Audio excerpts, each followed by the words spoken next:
Hello friends, स्वागत है हमारे चैनल न्यू अपडेट आरआरबी में। दोस्तों, हम आज बात करेंगे एलडीसी रिजल्ट के बारे में। दोस्तों, एलडीसी का रिजल्ट इसी जनवरी महीने में आने वाला है। दोस्तों, लगभग 20 और 28 जनवरी के बीच में एलडीसी का रिजल्ट आ जाएगा। दोस्तों, तो अभी आपको बता देते हैं दोस्तों एलडीसी रिजल्ट के बारे में। इंडिया न्यूज पर अभी एक अपडेट मिला था। फर्स्ट इंडिया न्यूज राजस्थान के अनुमान के अनुसार एलडीसी परिणाम जल्द ही जारी हो सकता है।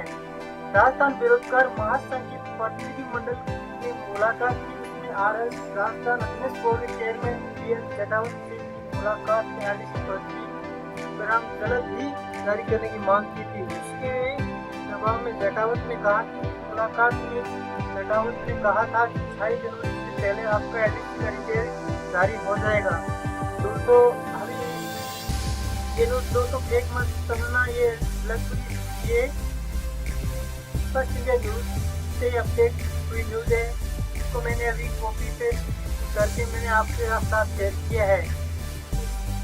ये न्यूज आप देखकर शायद आपकी टाइपिंग भी अच्छी चल रही होगी। दोस्तों, टाइपिंग भी अभी लगभग 170 प्लस जिसकी ट्यूशन से ये दोनों को मिलाकर वो टाइपिंग भी अच्छी चल रही है, उसका सिलेक्शन श्योर है दोस्तों। और इस रिजल्ट में तो जिसकी टाइपिंग अच्छी होगी वही जिसकी नैया पार लग जाएगी दोस्तों।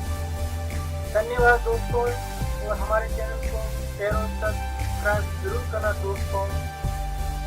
जय हिंद, जय भारत।